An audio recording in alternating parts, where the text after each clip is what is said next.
Biker TV is brought to you by Classic Iron Motorcycle Museum, Lincoln Electric, Hogzotic Custom Cycles. Welcome to Biker TV. By bikers, for bikers. This week, Dino and the Battle of the Bikes boys are going full throttle. Donny's giving us the straight goods with Techline. We're partying down in BC at the Mission City Dragway with Top Fuel Drag Racing. And finally, I'm taking a ride through Edmonton with the old Strathcona Harley Owners Group. But first, take it away, Dino.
So after a whole day of chit-sitting in the dining room, and anybody see anything they like today or dislike? We need an extension. I figured that in. Yeah, the dyno room was there. My dyno was definitely too short for them big ass choppers. Your chopper, Leroy, and Dave's chopper here would not fit. And then Russ here, we did a little bit of work on your bike, and you would. No, all we did was say we think we need to go leaner, and then all of a sudden you go, yeah, I got my street jets in there. What does that mean? Just keep it rich for the street when my dad's driving so he doesn't hurt it. Oh, so you don't hurt it. Okay. I heard you're an AHDRA champion, aren't you? MRA. MRA, yeah. Number one in points. Yeah. Number one in points? This year it wasn't the best, but it won fours. What's so wild about racing that you've seen? Speed. And can anybody win on any given day? Yep. If you got the right. Yep. Somebody's belt might break one day or something. You never know. Johnny Belt here, right? Get his bike working so good and it blows the belt right off. Bang.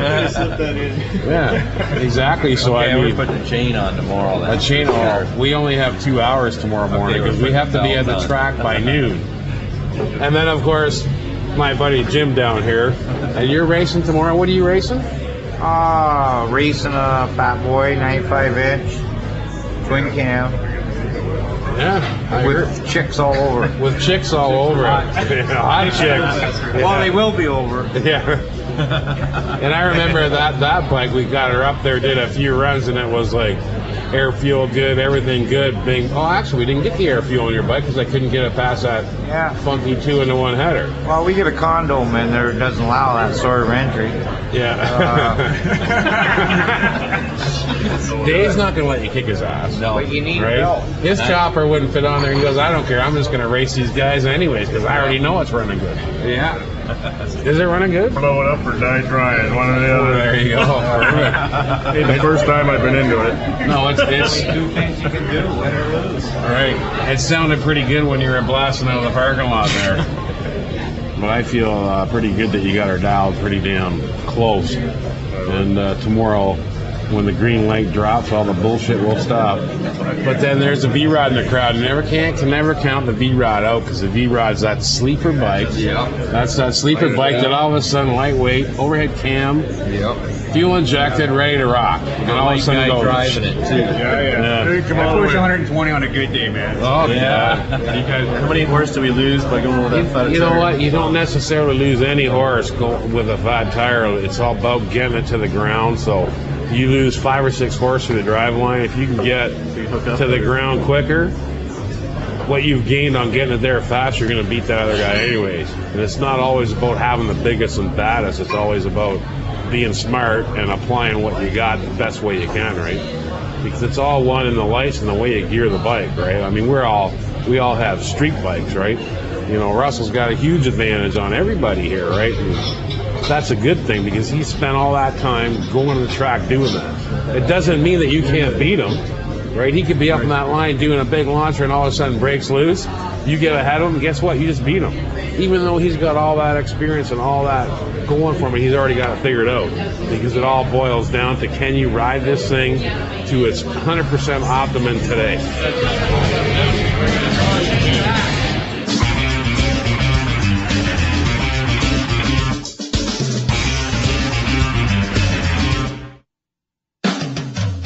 Closed captioning of this program is brought to you by Task Productions.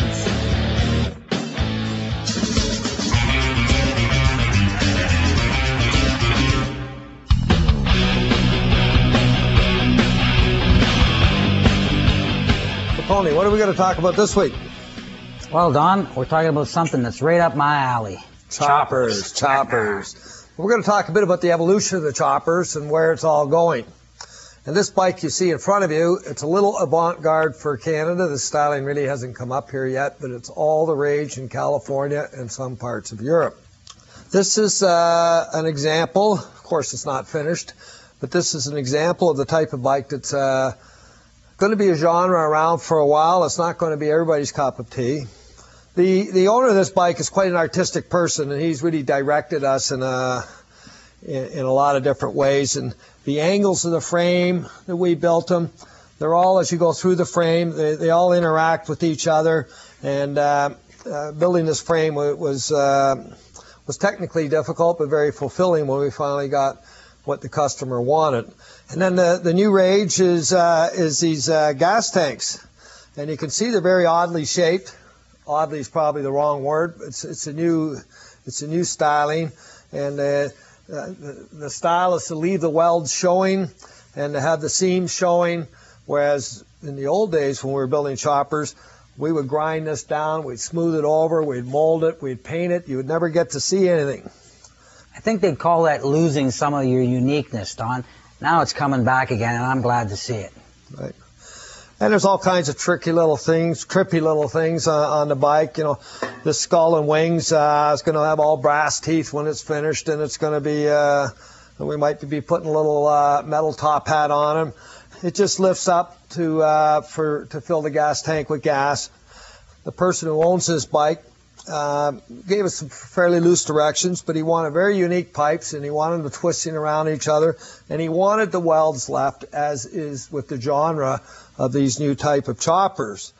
These mufflers are called trumpets. They're from the 60s, and they were used on Triumphs and BSAs with the really first choppers, and we've grafted them on. If you go back to the early Harleys, the wheels were taller and they weren't as fat. So if you want to get that instant look, you have to take the wheels from the normal 16-inch up to 18 inches high, and you have to make them narrower. Now that's easy enough to do if you use the wheels of the day, like 40 years ago. But they were mechanical drum shoe brakes. Now if we go up to these wheels that we had to make, again we used stainless steel spokes, powder-coated rim, powder-coated hub, and we had to lace an old-style rim to a new-style hub. And the reason it's a new-style hub is because we want to run disc brakes on this, because it's very important for us that our motorcycles also be very safe for the people who are going to ride them. So just because it looks old doesn't mean it is old. Now this engine's called a pandemonium engine. It mimics the panhead Harley-Davidson engine from used in the 50s and early 60s. And so we have the tin pan heads, but this is really a 100 cubic inch engine, which is over 1,600 cc's. It's all brand new inside. It's all high tech, and it'll run really strong. And this bike, despite its looks, is going to be really fast. We've grafted a 6-speed transmission into this bike and built the frame around it, and we have a kickstart on the bike. Well, Tony, what else do you think we should talk about this bike? Well, Donnie, we ain't got the traditional front end on this one. We've actually got a Springer on it, and that's real old school and one of my favorites as well. Yeah. Now, we used the Harley-Davidson Springer front end that they started using in the last 15 years. It's a very reliable, very strong front end. Tattoo Tony, quite skillfully, the genre again for the old style bikes is a great big headlight, and that headlight's off what, Tony? That headlight's off of Heritage Softail, actually, Don. Yeah, so the headlight's off a new bike, and we blacked it out with black powder coat to make it look old, but it's very functional and a very bright light. And the handlebars. This bike is built to the specifications, so to speak, of the person who owns the bike. So it's based on the length of his arms, the length of his legs, and one of the reasons they come back so far is both to mimic the old dirt track ice racing race look for the bikes of yesteryear, but it's also very comfortable, and with the width of them, it really provides a lot of leverage. So this bike is going to be very easy to ride. Now, there's one other thing you forgot to mention about my rigid frames that I like, Don. Only one thing? Yeah, that's all. Having a rigid frame allows you to have more horsepower to the rear wheel, which again gives it that speed that I like. Well, maybe we're going to get you involved in electronic fuel injection since you're in more horsepower at the rear wheel. But you're quite true, Tony. Shocks absorb energy, and they cause some frictional loss of horsepower as the horsepower moves back to the rear wheel, where of course it really counts. And a rigid frame, it's rigid, and there's no horsepower lost through that powertrain.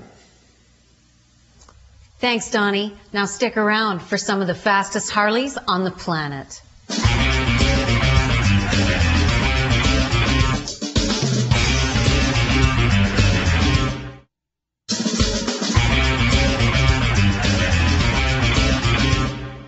Well, we'd heard about the CMDRA races for years, but checking it out in person was awesome.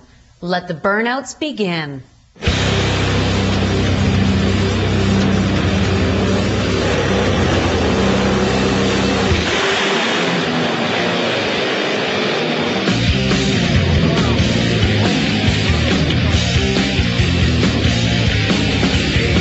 Did you say duct tape's the backbone of your racing team? It is, it's a staple of our racing team. That's Shugu. That's Shugu, absolutely.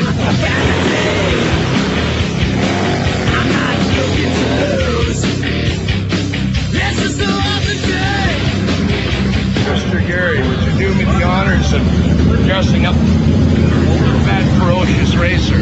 You admit to knowing these guys? Oh, no, not at all. What's FFR stand for?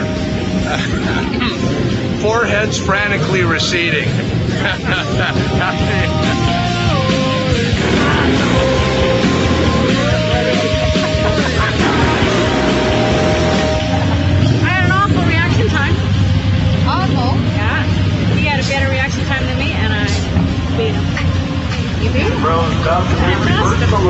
I thought you said awful. You said awesome. All right. I was going to say, what are you talking about? Awesome.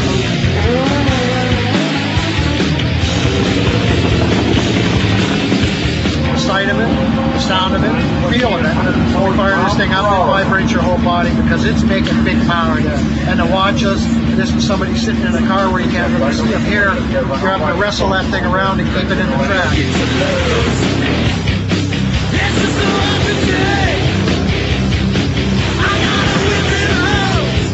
Want to know how it went? I'll show you. Come here.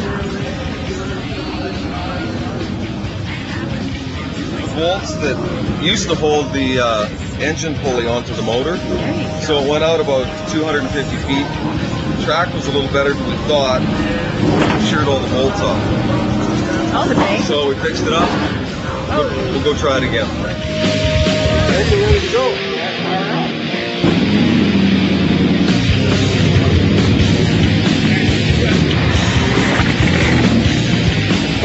Joe will be naked shortly. I actually will probably be naked. I'm actually very famous for taking my clothes off. Perfect. Is that after tequila or before? No, I only drink beer. That's it. A little pre-race nudity? Absolutely. All right. I've heard stories about guys who making license plates. I love it. I love it. Yeah. People ask me where I am. I'm over at Mission, making license plates.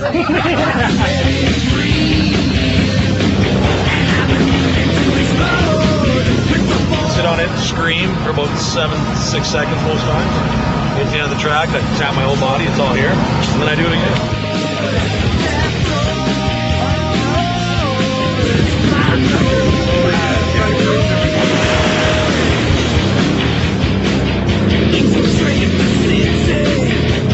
I'm Kim, and I race in the modified class. This is my first season racing. Dragon Racing has graciously let me use their bike, and I'm actually in the points right now. If I win this event, I could win the championship, and it's first time for a woman, so I'm pretty excited. Now, do you kind of like give her foot massages and stuff? Oh, that's not in the contract. That's not.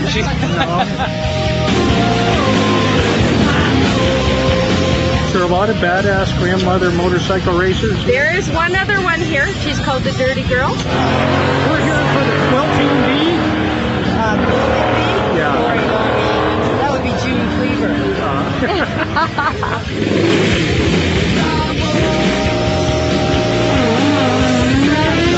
What the hell motivates a man to go 200 miles an hour? I'm starting to wonder. Good rush when you get that fast. It's really wakes you up. You got to be on your toes. ET is what wins races, but the mile an hour gives you the adrenaline rush, yeah. Oh yeah. Yeah, one more shot and we're done, eh? Beautiful thing. This is a beautiful thing. Yeah, it is. There he is. Championship this weekend.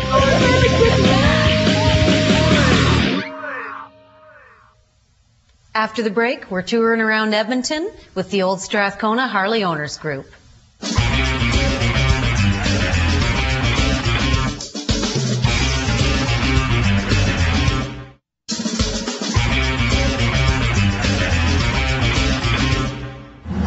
Welcome back to Biker TV. I'm here in Edmonton at Heritage Harley Davidson. I've met up today with some members of the Old Strathcona Harley Owners Group. They're going to take me on a ride. I've said it before, I'll say it again. Let's get this show on the road.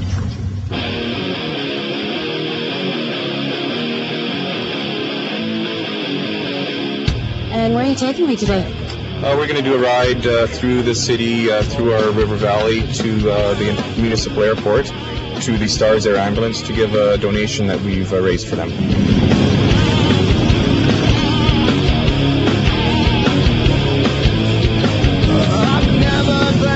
Such a pretty picture.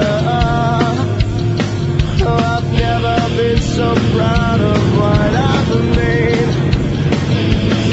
And you'll fall down, okay, I'm made again.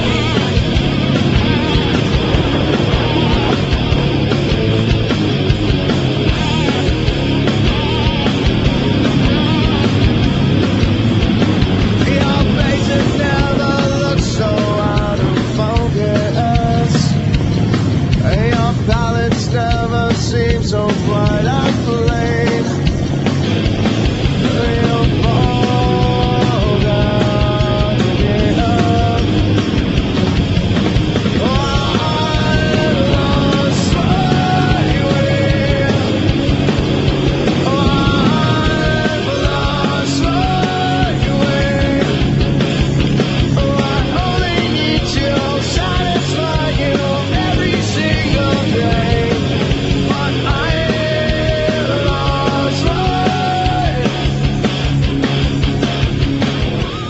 So what does STARS stand for? It's the Shock Trauma Air Rescue Society. So it's a service that is there for Albertans in a time of crisis. So if there's a situation where someone is not close to tertiary care, they need to be airlifted, then STARS will go and with a crew, and the back of the helicopter is actually like a little emergency room. So everything that you find in an emergency room in a hospital, believe it or not, is in this helicopter. Of course, it's much smaller in size. And so they travel with a crew, a nurse, a paramedic, the 2 pilots, and sometimes the doctor's with them, but the doctor's always on call. And so they can start providing care immediately for that person in need.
Special thanks to Diane and her team at Heritage Harley-Davidson, STARS Air Ambulance, and the Old Strathcona Harley Owners Group.